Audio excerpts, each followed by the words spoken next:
doing marketing for different industries, we have to learn a new lingo. We also have to identify new pain points and how they describe them.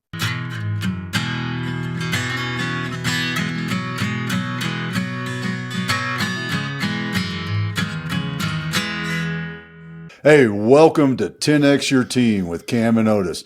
We're a father-son leadership podcast where we talk with other lifelong learners about making an impact and solving big problems. And I said something in the green room right before we hit the record button, and I'm just kind of thankful that our guest Buzz, who we'll get back around in the circle here in a minute, knew who I was talking about when I said Ed McMahon. Because I know the only reason that Camden knows who Ed McMahon is because I've made that joke for many years. And I don't even know who he is. I just know the joke, to be honest. Yeah. Just like I'm just a trained dog over here. I laugh when I'm supposed to laugh. I mean, Buzz, who is Ed McMahon for our younger audience? Yeah, I remember Ed McMahon from my childhood. He was the guy that had the Publisher Clearinghouse sweepstakes. And this was a national campaign for people to buy as many magazines as they thought they needed to win the grand prize, which like back then it was like $1 million. You're like, whoa! Now you win $1 million and everybody's like, yeah, so what are you going to do for your job? Because that's not Oh yeah. And give one more nugget of Ed McMahon. He was also the not co-host, but the speaker introducer for the Tonight Show with Johnny Carson. Yes, he was for many, many years, and that to show where I'm at in this point in life. I can remember those Friday nights where I got to stay up late and watch Ed McMahon introduce Johnny Carson and then do their little skits and bits. So yes, Ed McMahon. Is there any relation in the McMahons, or is that just one of those names? Because there's Vince McMahon, he's a WWE guy. Then Jim McMahon, football player, right? Ed McMahon, none of them. Okay, just checking. No, you know what it is? It's me, because I was hanging out with Jim McMahon 2 weekends ago in Dallas, the football player. So, and I just told you about Ed McMahon, so I'm like 7 degrees of Kevin Bacon right here. So. There you go. Yeah. Speaking of degrees of separation, Buzz, what is a degree of separation between you and a famous Bubba that you can think of? Odd question, I know. Let's see. In business, I mean, I know a lot of famous people throughout the years. So my most current new friend, so his 1 degree of separation, is Michael Michalowicz. He wrote the Pumpkin Plan. He also wrote a book called The Profit First. Most recently, I've heard that one. I know that one. Profit Yeah, First, Profit great First. book. Great yeah, book. So yeah, I actually have him on my podcast here in a couple of weeks. Oh, awesome! Good for you. He's a regular on our podcast, so he's a cool cat. We're both Polacks. We're both entrepreneurs, and we both write books, so lots in common. And we both love fashions. I wasn't going to throw out any Polish, but I can take them all. I can probably tell the better ones than you can, because I've been doing it a long time. Yeah, well, no, not the joke, just the Polish words. The 2 or 3 phrases that I can still remember from 20 some odd years ago of spending 8 hours a day for 6 months to learn Polish. And I can remember 2 phrases. So that's pretty, how's that for? There you go. That's better than me. My grandfather used to say stuff, and my dad has a couple, and it's the way that the Polish swallow their vowels that make it really tough. That and French. And I actually studied French, and they would have kicked me out of France if I had tried to talk French in France. So yeah. Well, here's an interesting thing though, in the sense of language, because there's some studies out there in the left brain, right brain, and the ability to be a linguist. Have you found that there's any tie into learning other languages, and that almost a creativity thing, because that's what your mind has to shift Mm-hmm. in correlation to your marketing and how you're creating solutions in the marketing space.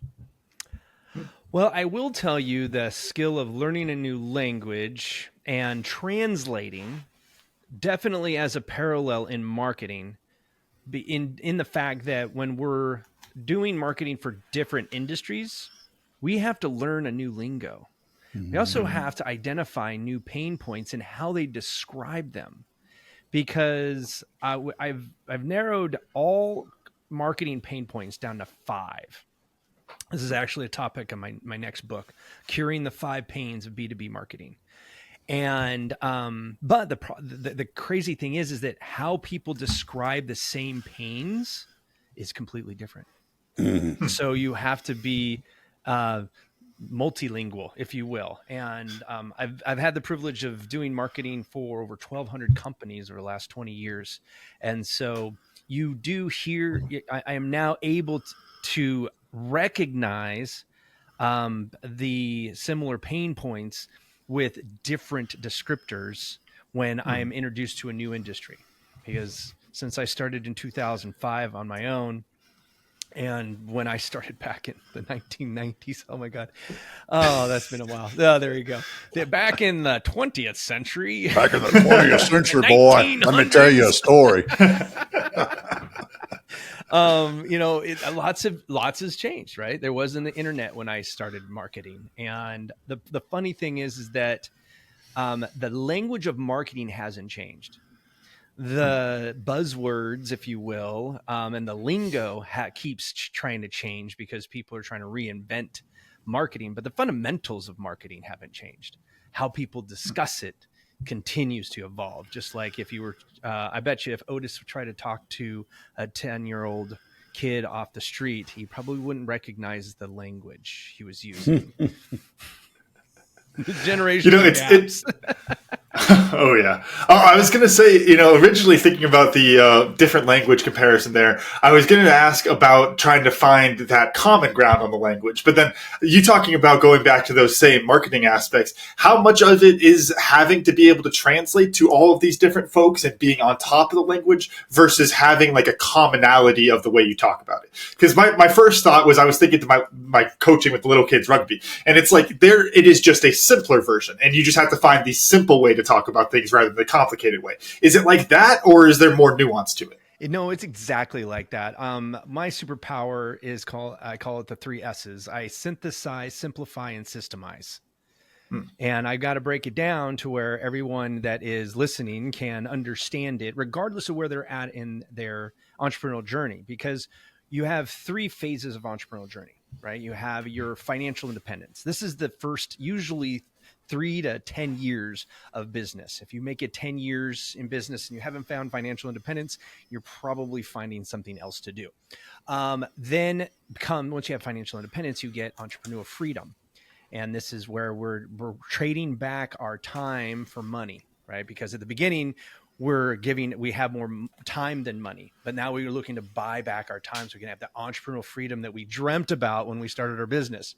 And then once we have that, and those 2 elements, we go into the driving impact phase of our entrepreneurial careers, where we're utilizing our leadership skills, we're maybe philanthropy, or whatever it is that we are now giving back and leaving a legacy.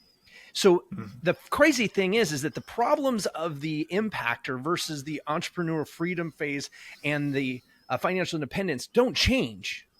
They all have the same 5 pain points. It's just at a different level, but it all boils down to those 5 pains. So I hope that answers your question.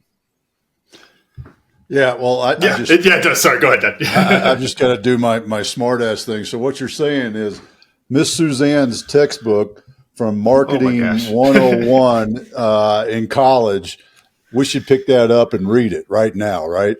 That's you bring up a funny point. I got my degree later in life. I was in the Air Force for 10 years. And I told myself while I was in the Air Force, I was going to get my degree, never did. Started my business right after I got out of the Air Force. And then the GI Bill post 9/11 GI Bill said, hey, by the way, we're going to pay you to go to school. I'm like, well, I'm still trying to figure out financial independence. So if you're going to pay me to get a degree, I'm going to do it. And I had a media production house at the time, and I wanted to have a marketing firm, and I grew it into a marketing firm. And so I'm like, okay, I'm going to get a degree in marketing. I'm going to learn how to do what I do really well, right? And I took like 3 classes, and I'm sitting there going, wait a second, I've been in business for like I think it was maybe 2 or 3 years by then. And I'm like, nothing they're teaching in this book is how the life works. Like, I'm like, who are these people and what rock have they been living under? It's like the 5 P's of marketing. I'm like, yeah, that's great. Now what are you going to do with it? Like, there's no practical options. So yes, the books will definitely give you some fundamental like approaches of how to look at marketing. But I mean, even the marketing books out there, a lot of them are a lot of fluff, and they suspend reality, if you will. So that's why when I wrote my book, The Rule 26, I was like, listen, I'm going to break. I even have a the first chapter is like, who should not read this book? I was like, I don't want to waste your time if it's the wrong book, right? And but I mean, it was just it's full of tactics and action and that, I mean, that's what being an entrepreneur is about, is like just taking action and always testing stuff. I don't think there's ever a wrong idea or a bad idea. It's just an idea that is poorly executed and not tracked. That's a bad idea. How important do you think that understanding, joking of the Marketing 101 book from back in the, not that long ago, Dad, don't worry. But, thinking about those basics there and how that sets up the execution of the tactics is something I'm thinking about. Like, do you think that there's maybe a lack, because you talk about the books now being a lot of fluff, there's courses, there's YouTube, all this kind of stuff, right? Shoot, like Instagram Reels, I'm constantly getting hit with marketing guys, right? There's all this kind of stuff out there. And a lot of it can be tactics, a lot of it can be in that area of it. But then I would think that what you're lacking there is an actual understanding of the basic ideas that those tactics are built on. Would you agree with that? 100%. So I have a saying that sound strategy beats blind tactics every time. Every time you see an ad for a marketing tactic, because it's 9 times out of 10, that's what they're looking for. They're not sitting there going to go, I'm going to teach you the strategies that will help you formulate and execute the tactics that'll work for you. They're assuming that their tactic and their tactic alone in a silo is going to change your life. If somebody tells you that, run. Don't spend your money on that tactic unless you already understand how it could fit into your current marketing mix. I talk to entrepreneurs time and time. I just talked to an entrepreneur last week who we got introduced. We talking, getting to know each other.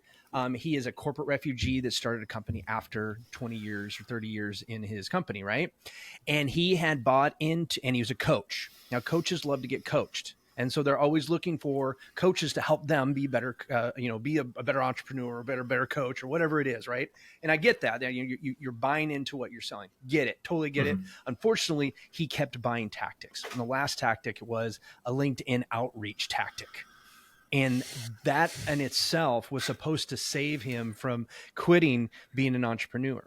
And unfortunately, I'm the last. When he got to me, he's like, yeah, if I told myself if this last thing didn't work, I was just going to become a greeter at Walmart. And now, of course, I looked at him. I said, there's no way you're going to be able to do that. But he needed to think about it. And I think that right there is definitely something that a lot of listeners are probably going, yep, I bought that $5,000 course. Yep, I bought the $199. It's going to save my business software or plugin or whatever it is, right? There are so many gimmicks out there. So the biggest thing that I always tell people is like, is it a strategy or is it a tactic, right? Is it a blueprint on how to get something done, or is it a tactic, just one action that's done over and over and over again, thinking that that's going to scale your business? And no, folks, it wasn't me that he was talking about. That is such a great point. And I think I'd love to talk a little bit more in that because I'm still a planning nerd. in that whole thing of the strategy versus the activity, and how you help your clients, because you also can't just say, hey, you got to do these sort of big hand things Right. and then expect them to go out and figure out the tactics. How do you balance that with how you make your clients successful? So what I have done over the last couple of years is created a choose your own adventure marketing platform, if you will. And so I realized that, our folks that are looking in that financial independence spot, they've got more time than money. So they have to be a DIYer. And so what we've done is we've created software platforms that once we understand the strategy, how they're going to be implemented, they can buy these subscriptions. These platforms will actually do a lot of the work for them along with their supervision and their time. Okay. And then there's the folks who entrepreneur freedom. Now, these are the people who now starting to have about as much money as time, and they want to buy back more time. So now we have a done with you programs where we actually coach them through or consult them through the process using the same tools, but it just speeds up the process. So now they're getting more time. Their bandwidth is not sucked in by having to learn something, because we're there to guide them through and show them, okay, now push that button, now make this happen. Now, once all that automation is, now just leave it there and go do something else, right? But then we have the folks who are looking to drive impact. So they don't want to do any of that. They don't want to, they want complete autonomy. And so we have the done for you, our concierge, white glove. We go all the way up to being a fractional CMO for some of our clients, where we just manage it for them. And then we report back, so they don't have to worry about it. And I feel that after COVID, this was something that, like, before COVID, I was a boutique. Like, we were only done for you. We didn't have any of these done with you or DIYs. And so now I feel like I can meet the B2B service provider anywhere they're at in their entrepreneur journey. And so now it just becomes a point of, like, where are you and where do you need to be in your marketing? I love that. Have you had somebody kind of start off in the DIY, move into each of those levels? 100%. Oh, 100%. Talk to us about how they experience that, because that's really cool. My favorite is a fractional CFO who basically came in, and he actually was using a program called Vendasta. And it is touted as, like, you being able to basically just pick and choose different marketing tactics and plug them in. And there's these people who will just do it for nothing, right? Type of stuff. And so it was kind of very DIY. And it's like, okay, well, let's plug you into actual tools that will actually do the work for you. And you don't have to worry about keep following up with people who are not doing it, right? And 9 times out of 10, anytime somebody gets into that DIY, what happens is one of two things happens. One is they realize how much work marketing actually is, because so many people think that marketing is easy. I can make it sound simple, but simple and easy are two different words. They have very different meanings, right? And so I tell people, like, marketing is hard. We can simplify it so it's not overwhelming, but it's still hard. It still takes time. Takes energy, it takes patience, right? And so what I find with this gentleman, he was like, well, I don't want to do it. I don't want to have to write it. And then he found out he wasn't a good writer. So it was like, well, I need help writing. So we immediately got into the done with you to help him with that. But then even with the consultant, he's like, I just don't have the patience for it. So he's now he's a fractional CMO for him. He's like, just get it done. Like, I get it. I now understand what you do, and I have an appreciation for it. So when I write the check, this is a check that says I don't have to do it. And I get a return on my investment. Done, done, and done. My other folks, what happens is they get it. They want to test it out. Like, they want to see what it looks like, and then they'll hand it off. They're people like me, where I like to test things on my own and understand the fundamentals of something and then hand it to somebody else. Now, sometimes that's to my team. If it's a tool that I'm like, hey, let me play with this tool. I know what I'm looking for, right? I can learn fast. For some reason, software technologies, I mean, you give me any platform, within 10 minutes, I can pretty much tell you what it can do, what it can't do, and how to do most of it, right? But that doesn't mean that I want to be in the pushing, what we call mashing buttons. I don't. Right. That's not my job, right? I'm a strategist. I'm a planner. I'm a consultant. I'm trying to show people the way, right? Now I have a team that does the fulfillment when people don't want to do it themselves, but it's usually just a matter of like, they hear something and they're like, yeah, social media, it should be really easy. And they go to do it and they're like, this sucks because I have other better things to do, or they don't do it consistently because they don't have the discipline to do it consistently. So they hire somebody to do it. So they get a VA from the Philippines, and then they realize that, oh my gosh, it takes me just as long to explain to them what I want as it is for me to just do it.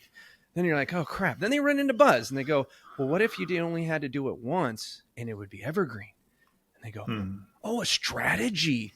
Oh, I like strategy. Oh, wow. Okay. So it's really just where you're at, and in your knowledge of marketing and your past experiences with marketing is going to dictate where you're going to land in one of those, what we call the Choose Your Own Adventure book. If you remember those, Otis. I even remember those. I had some of those growing up. Come on, they might have been from his childhood or something, but I definitely had some. But no, I think it's really interesting. And what I'm curious about, Buzz, is there's this natural inclination towards the tactics, in my experience, because the strategy takes so long. We had Eric Holtzclaw of Liger Marketing on a while back, and he talked about how it's like basically everything you're doing marketing-wise, you don't know if it works for 6 to 18 months. I think was his number of it. Just like you're putting things out there, things that, especially evergreen content, stuff like that. It's like you're just throwing it out there, and it may bring something down the road. It may not. That big picture strategy, you may be chugging along on those metrics in the big picture, but you still have the short-term pain of the business, which is why people turn to those tactics. Could you talk to me a little bit about maybe what I would guess would be like more of a mindset switch more than anything of not chasing that shiny object of the tactics and kind of committing to the strategy there, or take that how you want from there? Yeah. Yeah. Well, the thing is this, there are long tail tactics and there are short tail tactics. Okay. So some long tail tactics would include stuff like organic search marketing or SEO. Yeah, that could take 12 to 18 months to actually see the results produce fruit, right? But then there's other things like messaging that you can test immediately. And there's tactics that then support the research that you need for that strategy. See, the old way of doing things is basically you get into strategy mode where you're doing the strategy and planning, and then you dive into execution mode. Okay, and it was very digital. So you were either planning or you're executing, because as small business owners, we only have so much bandwidth. Can't do both. So then when you're in execution mode, you're actually getting data back. And that's what your friend was talking about, is that it can take a lot of those execution pulses and collecting all that information and then synthesizing it to see what's working, what's not working. But now we work in the age of AI. I can talk to 20 people that you've talked to in the past, whether they're clients, failed prospects, whatever. Just talk to 20 of them. And within a week of talking to them, have a complete breakdown, messaging, pain points, what your identity should be to these people, how they perceive you, how you can focus on everything, ... right? Now we can just always be in execution mode, because that can run with automations and stuff like that. We can run these things by themselves autonomously while you're out there collecting more data and testing it yourself. So I'll agree with him that there are some tactics that are going to take a long time and maybe some ideas that are going to take a long time to see the fruits of your labor. But I will disagree with him that you can get quick wins. And so when I work with people, that's the first thing. I just brought on a software with a service firm who has consulting and a software. And I'm like, I know this very well because that's what I do. I have softwares that help me execute our services for our clients, right? And I'm like, okay. But they're like, well, we have no money. I'm like, well, then the first thing you got to go do is sell the dang thing. If you can't sell it, the marketing's not going to work. And so coming back full circle of what you were talking about, there's so many people who think, well, if I can just think of the idea and then market it, I'll be able to get the clients. Well, really what you should do is sell it, then build it, especially in service-based businesses. So say you have a concept, right? You guys do leadership, right? And you're like, hey, I think we should do this mastermind for leadership and veterans. Blah, blah. That sounds like a great idea, Otis. Great. Let's go market it. No, stop. Go talk to people. Record the conversations you have about them. Describe what you want to sell, right? Maybe not to them, but guess what? You're only going to talk to people who you think would be interested in, right? So you're going to go to that target market. You're going to talk to them. This is called marketing research, and it's 101. Ask questions. The more questions you ask, the better information you get, right? And you're going to find out what they actually want, what pain points they actually want to solve, how they want to actually approach it. Because in my experiences, there's going to be some people who don't want to do group coaching. And there's other people who don't want to afford one-to-one. So are you going to then narrow what your offering is to just people who are looking for one-to-one or just coaching? That's up to you. There's no wrong answer. But if you don't go out there and ask these questions, no marketing in the world is going to do you any good, because you don't know what you're marketing yet, because you haven't gotten the feedback. That's awesome. It's such a great lesson. It reminds me of my joke of people ask you, well, what was the biggest mistake you made starting business? It was the fact that I started a business and expected people just to come in and, knock on my door. Where are they at? I got a sign out front. And they will come, right? Yeah. I mean, that's what people do when they do what you just said as that mistake, right? They got an idea and they just market it. Well, the sign, there's a billboard. Yeah. Yeah. It's got my phone number on it. How come nobody's calling? I know. And the problem is that information is free now. Okay. Knowledge isn't power anymore unless it's leveraged with wisdom. Ooh. That's what people are buying now, is your wisdom. Yeah, I love that. There's a piece of wisdom that I imagine is in here, Buzz, that I would love to get from you, which was talking about getting out there and selling the product. One of the things that we always love is the analogy of the ugly baby, right? Well, it's like, well, I got this baby. I don't want to take it out there and have everyone call my baby ugly. When you're talking about selling it, that's what we're talking about, is going out there, getting all that ugly baby comments, and then you go back and I guess put makeup on the baby, or what? Fix the analogy for me is what I'm saying, Buzz. Yeah. Pig. You got to put lipstick on that pig. All right. you got your prize piglet, and you want to see, well, do I feed it corn or do I feed it whatever you want to feed it, right? Like you have an idea, okay, and it's in your head, and then you get somebody that's like-minded, or you're going, so like me, I have a partner in my business, and sometimes, like right now, we're putting together the workshops that are going to support the book that's coming out for the 5 pains. We're going to teach people how to cure the 5 pains of B2B marketing, right? Because I'm here to really reimagine B2B marketing, because everybody knows B2B. You guys are in B2B as well. You service other businesses, and marketing for it seems really dull. Like, you see all of the cool things for the B2C, the folks who are dealing with consumers, right? And then you look at the B2B stuff, and it's like, well, it's got to be all stuffy and 1990s ties and stuff, and nobody wants that, right? So we're redefining it to stand for boring to buzzworthy marketing, right? But none of that flash, none of the humor, none of the personality that you're hearing now from the gurus matters unless you understand the 5 pain points of marketing. And those come down to the fundamentals of the 5 Ps and the things that you read about in the textbooks. Unfortunately, they don't translate into, well, this is actually what it is, right? So when you're discussing how to, I don't know how you want to say it, approach your next thing that you want to sell, because you're like, this is a pain point I keep hearing, we don't have a solution for it specifically, right? Or they'll say, hey, we do it all, right? If you do everything for somebody, that's great, but guess what? They have an underlying pain point that they can identify. They can't identify everything, just like you can't sell to everyone. You can make some of the people happy some of the time. You can be somebody to somebody else, but you can't be somebody to everybody. And so I feel that that's really the wisdom that I have was bestowed upon me early on, and it's something that I continue to hand down to every single person I talk to, because focus is the first pain point we talk about. You got to focus on what you're actually doing, right? Because you're only, as a B2B person or B2B service writer, you have one job: solve a problem, i.e., overcome a pain. It's one thing.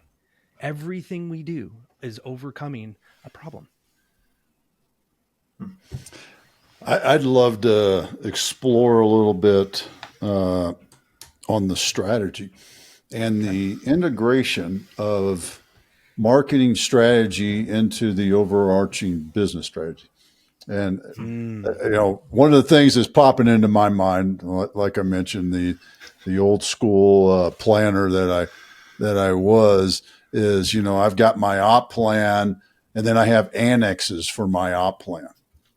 I got my engineer annex. You remember those days, right? You weren't in quite long enough. Annexes. Yes. So what I'm wondering, in that overarching, military sense of the operations plan. Sorry, folks who don't understand this, give me a call and I'll sit you down and explain it. Plan on at least an hour. But it is good whiskey. Yeah, with some good whiskey. Yeah, you're needed afterwards. But how do we take marketing? Mm-hmm. I mean, yes, it's integrated into our execution. We've already touched on that, right? Mm-hmm. My business execution, it has to be integrated with marketing. But is marketing a annex also in my business strategy? If I have a 5-year business strategy and I'll just give you this real quick, that we review annually and adjust and then check progress quarterly. We're doing that sort of operation, that methodology. How do I fit in my marketing strategy with that? Well, your marketing strategy is fed by your company's vision. So if you're not talking marketing, anytime you mention the word vision and mission, you're doing it wrong. It's just not, you have to integrate it. Marketing touches every piece of the client value journey. Okay. There's a client value journey every client goes through. First is awareness. Okay. Then interest. Then you're got to onboard them on. Okay. Then you've got to fulfill, and then you've got to resell. Then you got to create advocacy. Okay. Then you got to make them re-aware of anything new you're doing. They're going to get interested. You're going to onboard them on the new idea. They're going to fulfill on the new idea. It's this big circle, right? So this is where CRMs come in. The client relationship management comes in, because most of this can be automated, because your people and you will not do it consistently. We're human beings. We're inconsistent beings. That's just the way it is, right? That's why we created BuzzHub. It's our end-to-end CRM for B2B service providers, because we found that all of the CRMs out there are made for a lot of e-commerce. They do have some for like coaches, but they're very gimmicky. They're not looking at a business. They're looking at the CRM as a sales part of the whole situation, right? When you look at your marketing and you look at your CRM, they're one and the same. It's basically the operating system for your marketing, because it interjects your marketing in the different phases of your client value journey. So when you start talking about onboarding, what you say and what your people do in the first 30 days of onboarding a new client will dictate the lifetime value of that client. Statistics show that it's like 10x the lifetime value if you can provide a quick win and a pleasant and welcoming onboarding experience in the first 30 days. Wow. You mean that's all I got to do to increase my retention rate? For me, I'm in marketing. Okay. The average lifetime value for a client in marketing is like between 3 and 6 months. I've been tracking this a long time. Our average lifetime value is over 3 years. Statistics show that it's not when you'll lose a client in marketing, it's when, right? We all lose them. And that's in any business service. I mean, people got a business, new ownership, new leadership, it's all happened to me over the years. I'm sure it's happened to you guys. And the thing is, though, is that you can survive an acquisition if the owners who are passing it on are your advocate.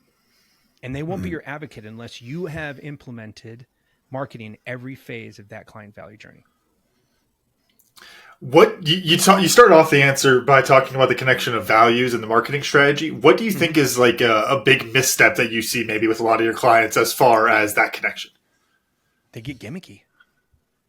They like literally they have their vision say one thing. Like my vision is to eradicate entrepreneurial poverty in the United States through profitable marketing. Right? So everything I talk about should talk about profitable marketing and eradicating entrepreneurial poverty, right? What's entrepreneurial poverty? That's when we work too much and don't get paid enough, right? I've owned multi-7-figure businesses and not paid myself 6 figures as the CEO and founder. That's entrepreneurial poverty. That's stupid. I don't let people do that around me anymore, right? That's part of my vision. It's also intertwined in everything we do. Every service we provide either buys you more time or buys you more clients. Two things you can do in marketing. Let's we kind of touched on this. You mentioned the mastermind that you're part of when we're in the green room, and what it brought to mind for me is what happens in businesses in the stovepiping of marketing, sales, operations, you name another department if you want Finance, to, HR. Yeah. I mean, everybody, and we talk about this with Tribe and Purpose all the time, in that breaking down those stovepipes, because you want those high performers, but if you don't have that communication going, what is your approach to breaking that down as the, sorry, I know this is a bad example of marketing, but we were joking about it earlier. We need more billboards out there, right? So, you're the CMO, and you're coming in and saying we got to spend more money on billboards. Well, I think that that people don't realize how much internal marketing happens in a company, right? And as SMBs, small to medium-sized businesses, a lot of us are. Some of your listeners are going to be solopreneurs, and it's funny because they're like, "Well, it's just me. Well, what do I have to market to?" I was like, "You got to market yourself to yourself. That's self-talk, right? What you tell yourself is what's going to come out." Right. And then once you start getting a team, you got to do the same thing to them. You got to get their inner voice speaking like your outer voice. Right. And so when we talk about the stovepipes, that's great because when a true CEO is above all stovepipes. So when they start sprinkling stuff, it should land in all of them. Right. But it's the same mixture. It's the same message all the way across because continuity equals profitability. When you tell your salespeople one thing and your fulfillment team another thing, what's going to happen? You're going to not meet expectations because your salespeople are going to oversell, right? And then your fulfillment team are going to be caught off guard, and they're not going to be able to do their best, right? When marketing promises one thing and your sales team sells another thing, and then the fulfillment team is expecting whatever the marketing was to fulfill on the marketing and not what they sold. Oops. Well, that's all going to hit your finances, right? When we look at the profitability of a client, there's 2 things in profitability in a client of B2B service. And that one is the ability to pay your bills. How many of us hold on to our little darling clients that we've had forever that underpay and always pay late? What's it actually doing to your business? What marketing message are you telling your finance people when you let people not pay you on time? Devalues you. It devalues your service. It devalues your people because you're saying it's okay if they respect us enough to pay our bills, right? So I hope that answers the question. I'm just kind of, it's a passionate thing for me. And so sometimes I get on a tangent, but I mean, if to summarize that is that if whatever you're saying to your clients should be remarketed back almost identically back into your team. This is what we stand for, and which just goes right back to your vision. Hey, this is what we stand for, and this is how we're marketing it. Does anybody see a disconnect? If there is an internal disconnect, fix it before you start broadcasting it. Everybody's on board? Great, because we're going to market with this message. Everybody's ready? Let's go.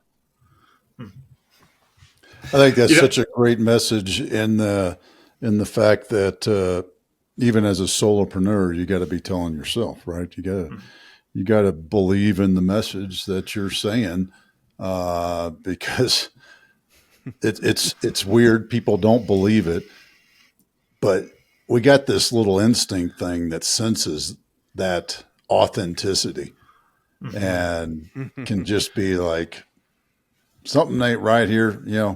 That pig's lipstick, it's still a pig, or whatever that might be. This don't feel right. And you know what? No, thank you, sort of thing. Right. It is. The authenticity has been it's been cliched already, which is unfortunate. But just be real, man. Like, be yourself. If you can't be yourself as a solopreneur, if you can't be yourself in every stage of your business, you either need to figure out what you're doing that is not congruent with who you are. Right now, if you're not a salesperson and you just hate sales, that creates an incongruency. Okay. Mm-hmm. So that means you got to go find somebody to sell for you, period, in a story.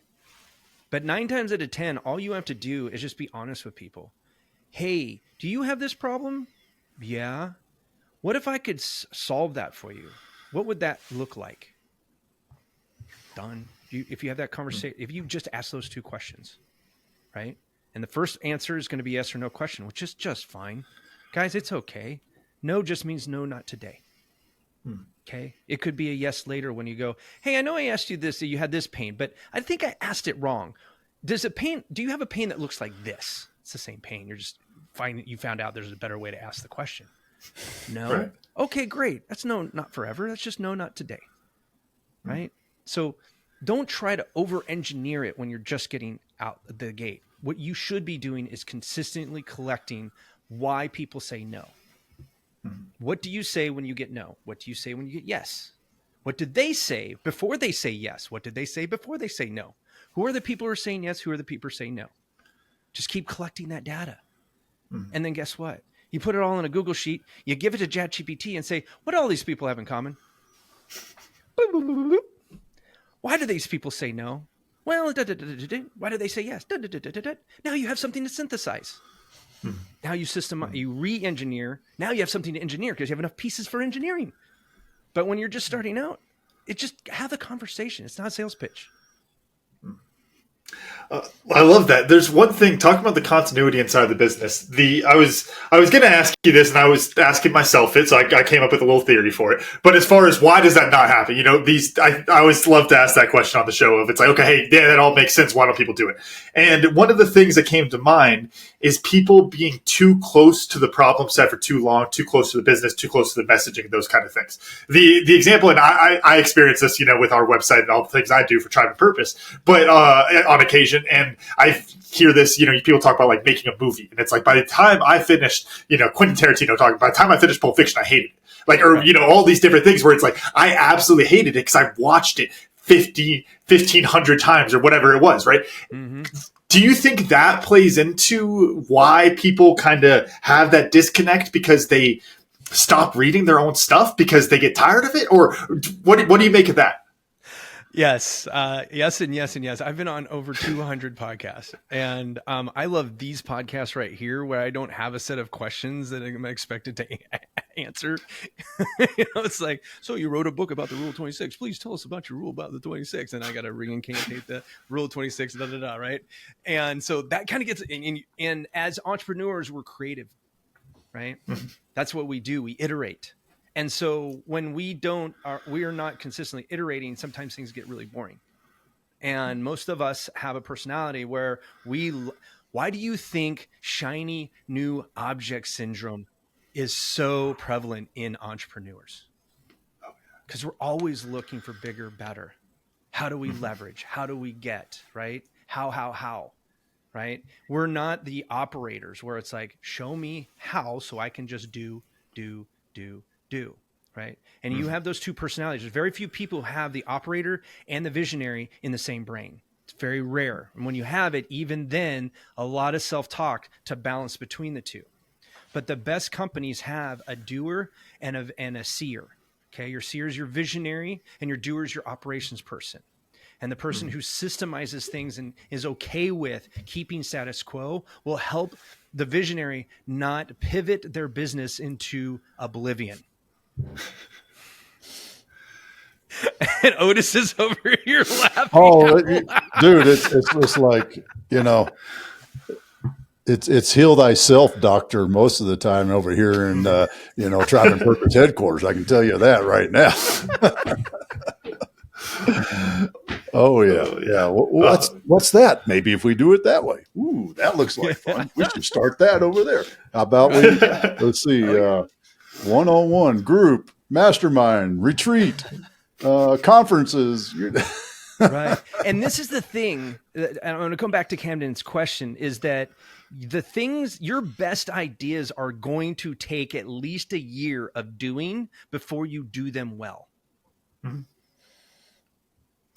Let that sink in. Every new idea you decide, and this is why most people don't do what you think they don't do it. They do, but they quit. Mm-hmm. It reminds me of that meme where they've got the two miners going through, and you got the one that's all mad and he just had turned around and he's only a foot away from the gold. And then the other guy that kept going and is in the gold mine and has both of their gold, right? You've got to give your ideas enough time and runway to take off. And then when it does take off, don't point yourself straight in the air.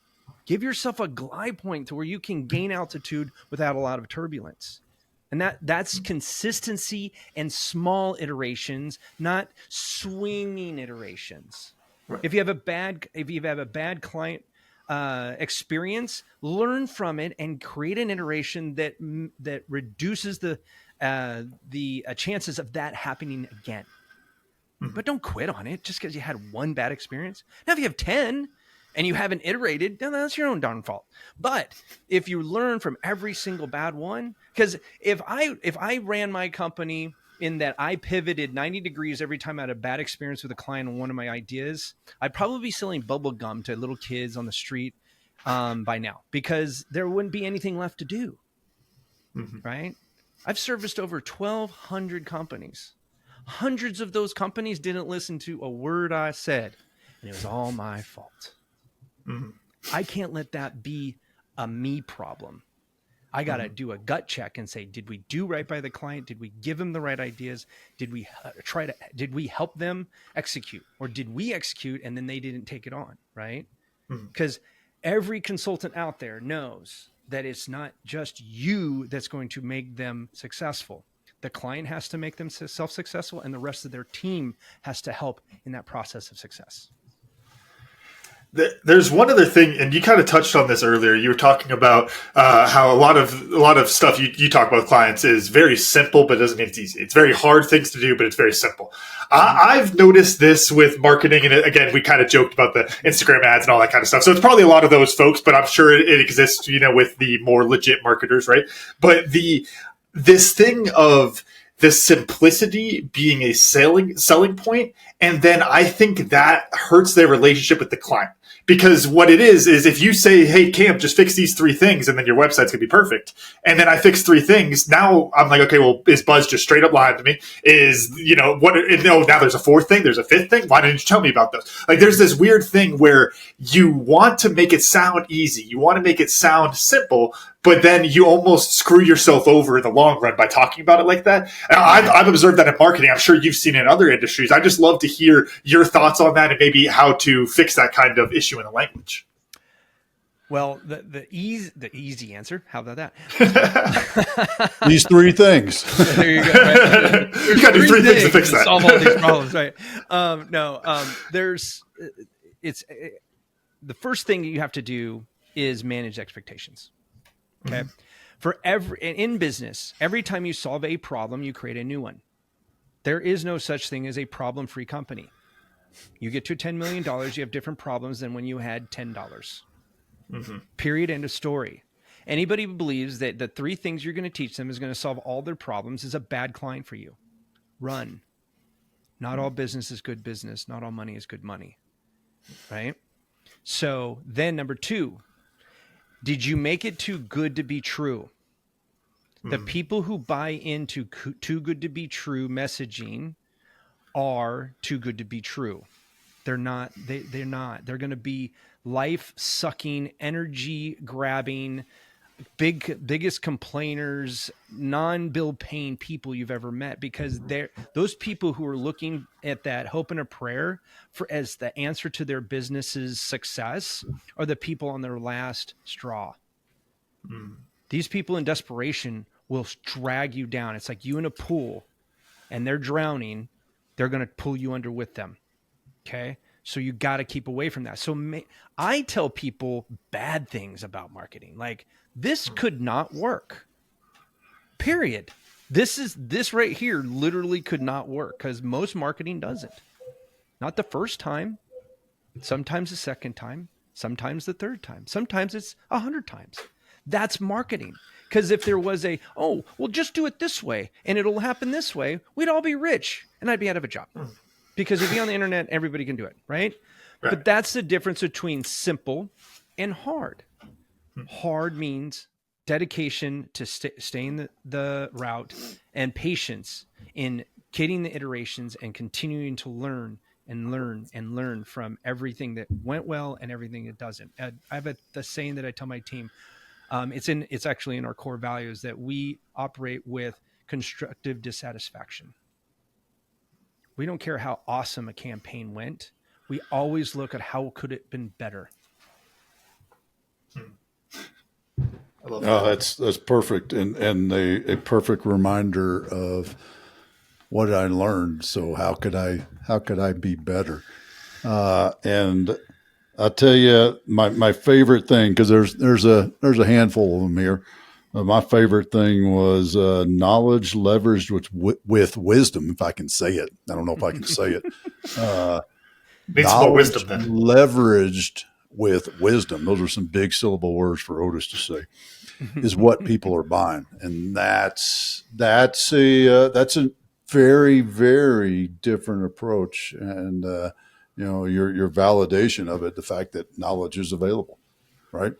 I mean, hell, you can learn. Camden's talked about it many times on the show. You go to YouTube school. I don't need to sit in class. I can go to YouTube. I search it on YouTube, and I watch somebody's going to teach me for free on YouTube. U of U is what we call it. Yeah. Yep. Camden, what'd you learn? I was just going to say, and on that though, the point that Buzz is making with that quote is the wisdom is what gets the longevity there. Like, I was thinking, it's like I'm trying to think. I think he might literally just be like your dad or something. He has some name like that. But the guy who does all the dad videos. You guys seen those? And it's literally just the like, hey, if you don't have a dad, you got to tie a tie or unclog a toilet or all this. And the reason it works is because it's this old man who has done this for 40, 50 years, and so there's that wisdom built into it. There's a lot of other videos on how to unclog a toilet. No one's clicking on those ones. They're going to the guy with the wisdom. So I just had to make that point since you brought up YouTube school.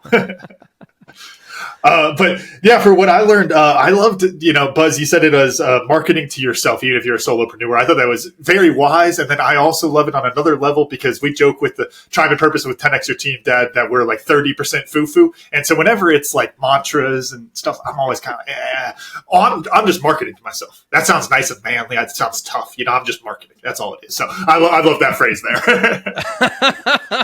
I love that. All right. Good deal. That's awesome. Buzz, man, how about you? What'd you learn? Oh man, it's funny because I will actually come up with a really good lesson from this, because every time I teach, I learn something. The one thing that I have learned from this experience is that getting out there and answering the hard questions helps you solidify the things you really believe in. And so every time I get asked the questions in different ways. So I never answer these questions the same way, because you guys ask them differently every time, which is awesome, because I find new ways to explain the simple things, which keeps it interesting for me, right? But it also allows me to help the folks who don't get it the way I might say it once. I can find other ways to doing it. So you guys have taught me how to explain some of the things I teach in a new way today, and I appreciate that. Awesome. Buzz, how do folks find you, learn more about what you got going on, probably hire you for fixing their lack of a marketing strategy? If they're looking to cure the 5 pains of B2B marketing, they're just going to go to buzzworthy.biz. And then we're going to show you the choose your own adventure marketing firm that we are. If you'd like to check out our marketing podcast, it's the buzzworthymarketing.show. We're also on YouTube at the Buzzworthy Marketing channel.